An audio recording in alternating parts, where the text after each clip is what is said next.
नमस्कार, आप सभी का बहुत बहुत स्वागत है। आप देख रहे हैं प्राइम टाइम शो और मैं हूं आपके साथ परवीन शेख। दिल्ली विधानसभा चुनाव 2025 के सियासी दंगल में जब से पीएम मोदी की एंट्री हुई है तब से विपक्ष में हाहाकार मचा हुआ है। खासतौर से सत्ता पर काबिज आम आदमी पार्टी का लय और ताल पूरी तरह से बिगड़ गया है। आज रोहिणी के जापानी पार्क में पीएम मोदी ने परिवर्तन रैली की, जहां पर उन्होंने चुन चुनकर आम आदमी पार्टी के मुखिया अरविंद केजरीवाल पर वार किया है, जिसके बाद वो पूरी तरह से बौखला गए और उसके बाद वो भी मैदान में आ गए। लेकिन यहाँ पर जिस तरह से अभी चुनावों की तारीखों का ऐलान नहीं हुआ है, लेकिन उससे पहले ही उम्मीदवार मैदान में आ चुके हैं। बीजेपी ने भी अपने दिग्गजों को मैदान में उतार दिया है और यहाँ पर पहली लिस्ट में 29 उम्मीदवारों का ऐलान कर दिया। और पीएम मोदी की जो रैली हुई है उसको लेकर एक तरह से आम आदमी पार्टी में पूरी तरह से हाहाकार मचा हुआ है, एक भगदड़ देखी जा रही है। और इसी पर ज्यादा चर्चा के लिए मेरे साथ जुड़ रहे हैं कैपिटल टीवी के editor in chief doctor Manish Kumar. Sir, आपका बहुत बहुत स्वागत है। धन्यवाद। डॉक्टर साहब, आज जो पीएम मोदी ने एक के बाद एक जो कमजोरियां या कहे कि जो नाकामी अरविंद केजरीवाल की गिनाई है, उसके बाद पूरी तरह से आम आदमी पार्टी बैकफुट पर। देखिए, प्रधानमंत्री की रैली के बाद अरविंद केजरीवाल मीडिया से मुखातिब हुए। लिटरली वो रोने लग गए, रो रहे हैं वो। कम से कम 50 बार उन्होंने एक ही बात कहा कि प्रधानमंत्री मोदी ने मुझे गालियां दी, मुझे गालियां दी, मुझे गालियां दी। और वो इस तरीके से बर्ताव कर रहे थे कि जैसे अरविंद केजरीवाल आम आदमी पार्टी की सरकार नहीं बल्कि दिल्ली के अंदर भारतीय जनता पार्टी की सरकार है और उनसे हिसाब किताब मांगा जा रहा है। भाई, सरकार आपकी है, अकाउंटेबिलिटी आपकी है, आपको बताना है कि आपने पिछले 5 सालों में आपने काम क्या किया। 10 साल से सरकार है तो 10 साल के कामकाज का लेखा जोखा तो आपको देना है और आप उल्टा भारतीय जनता पार्टी से सवाल कर रहे हैं। अच्छा, आज क्या हुआ, क्यों मिर्ची लगी? मिर्ची इसलिए लगी है क्योंकि आज प्रधानमंत्री मोदी ने ये रैपिड रेल ट्रांसपोर्ट उसका उद्घाटन किया है ना। इसके साथ कई सौगातें भी दिल्ली वालों को दी हों। नहीं, ये इंपॉर्टेंट है समझना कि इस प्रोजेक्ट में हरियाणा, इस प्रोजेक्ट में दिल्ली जी, इस प्रोजेक्ट में उत्तर प्रदेश और इस प्रोजेक्ट में केंद्र सरकार, सबके पैसे लगे हैं। ये अरविंद केजरीवाल की सरकार, उस समय ये मुख्यमंत्री थे, उन्होंने पैसे नहीं दिए। सुप्रीम कोर्ट से फटकार लगी, आप इसमें खर्च, भाई आपको हजारों हजार करोड़ रुपए विज्ञापनों में खर्च करना है। ये वही केस है जिसके दौरान सुप्रीम कोर्ट ने अरविंद केजरीवाल की सरकार से ये कहा था कि कितना तुमने प्रचार प्रसार में खर्च किया, उसका हिसाब किताब दो। और उसके बाद तो इससे भी ज्यादा गंभीर जब दोबारा सुनवाई, उसमें भी कई बार डांट पड़ी। और ये डांट खाने के बाद इनको जो है अकल आया, सुप्रीम कोर्ट के दबाव से फिर इन लोगों ने पैसे रिलीज किए। कहने का मतलब ये है कि आप आज उस प्रोजेक्ट के उद्घाटन को बर्दाश्त नहीं कर पा रहे हैं, जिसको रोकने की पूरी कोशिश आपने की। और प्रधानमंत्री मोदी ने आज एक एक घोटाले के बारे में, आज जिसको कह सकते हैं कि बहुत ही लूज लैंग्वेज में कि बखिया उधेड़ के रख दी, यही काम आज प्रधानमंत्री मोदी ने किया है। पीएम मोदी ने ना सिर्फ यहाँ पर घोटालों का जिक्र किया, बल्कि उन्होंने ये भी कहा कि किस तरह से दिल्ली के अंदर केंद्र सरकार की योजनाओं को रोका गया। बिल्कुल, बहुत सारी योजनाओं को रोका गया है। ये ट्रेंड हो गया है हिंदुस्तान के अंदर में। जैसे ममता बनर्जी है, वो बहुत सारी योजनाओं को लागू नहीं होने देती। कांग्रेस पार्टी की बहुत सारी सरकारें हैं जो केंद्र के योजनाओं को रोकती है। ऐसे तो ये लोग खजाना खाली कर देते हैं, इनके पास पैसा नहीं बचता।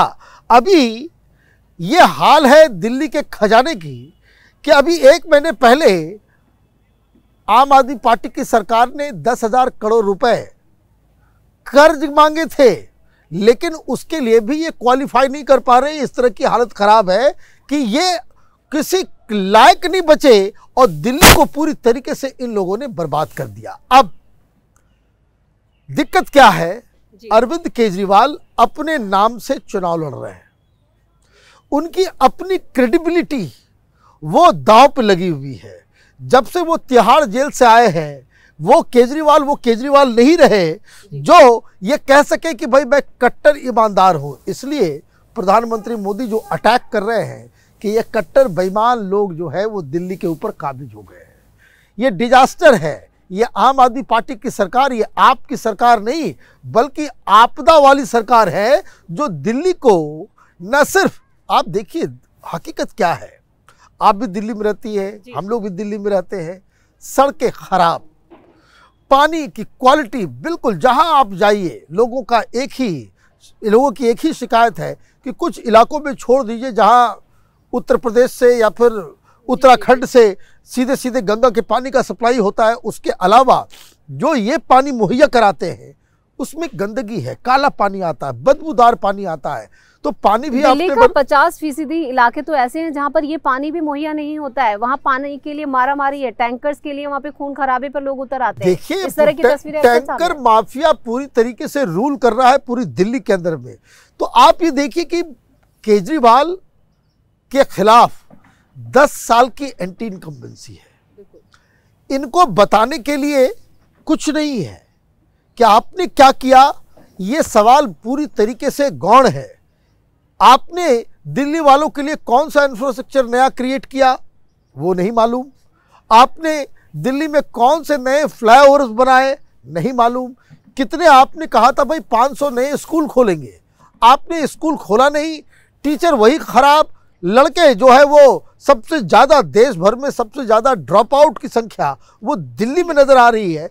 और तो और जिस तरीके से हाई कोर्ट और सुप्रीम कोर्ट की तरफ से अलग अलग डिपार्टमेंट्स को फटकार लगी है, जैसे दिल्ली हाई कोर्ट ने शिक्षा व्यवस्था, ये कहते हुए शिक्षा क्रांति में लेकर के आ गया, हमने स्कूल को बेहतर कर दिया।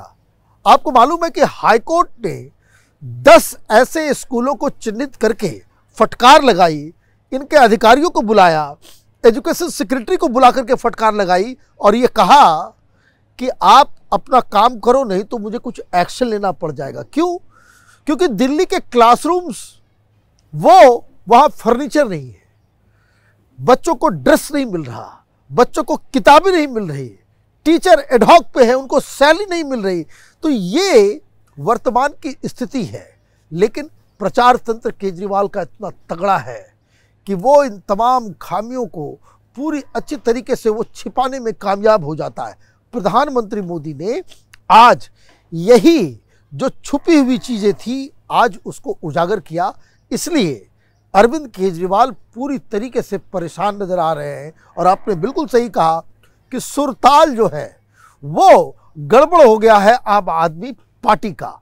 अब आज का जो 12,000 करोड़ रुपए के सौगात के साथ भारतीय जनता पार्टी ये अब जनता के बीच में जाकर के कह सकती है कि ये सारी चीज़ें तो ऑलरेडी हमने इसकी घोषणा कर दी। अब जो ये फ्रीबीज का जो मसला है, कांग्रेस पार्टी भी मैदान में उतरी हुई है। और सबसे बड़ी चीज़ मैं सुन रहा था शीला दीक्षित के बेटे संदीप दीक्षित को जी। उन्होंने एक बहुत ही अच्छी बात कही।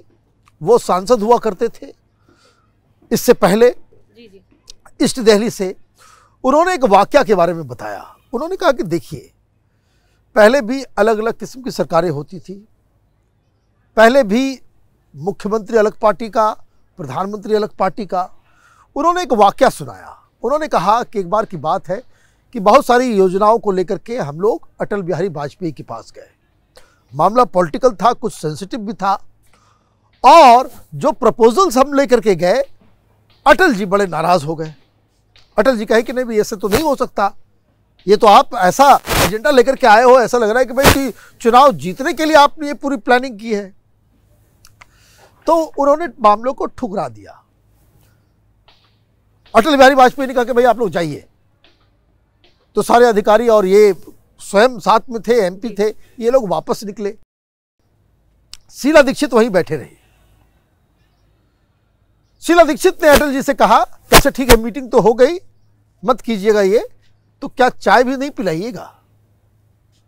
अब देखिए, शीला दीक्षित ने कहा कि हमें चाय नहीं पिलाइएगा अटल जी, तो अटल जी ने कहा कि अच्छा ठीक है भाई चाय पी लो। तो इन्होंने कहा कि भाई बाकी लोग को भी बुला लो। बाकी सारे लोग फिर जो लोग मीटिंग में थे फिर वो चाय पीने बैठ गए।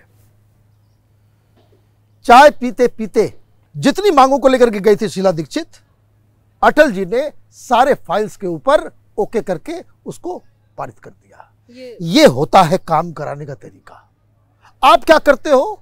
आपको लड़ाई लड़नी है, लड़ाई लड़नी, आपको जो है लड़ना है, आपको ये जो है आपको प्रधानमंत्री बनने का सपना देखना है तो प्रधानमंत्री से लड़ना है, उनको गालियां देनी है, उनके योजनाओं को लागू नहीं करनी है। ये आपकी राजनीति है, रणनीति का हिस्सा है। ये रणनीति का, आपने बिल्कुल सही कहा कि रणनीति का हिस्सा है कि आप जो है केंद्र सरकार के साथ लड़ाई लड़ो। तो दिल्ली वालों को यह तय करना है कि आपको कैसा मुख्यमंत्री चाहिए।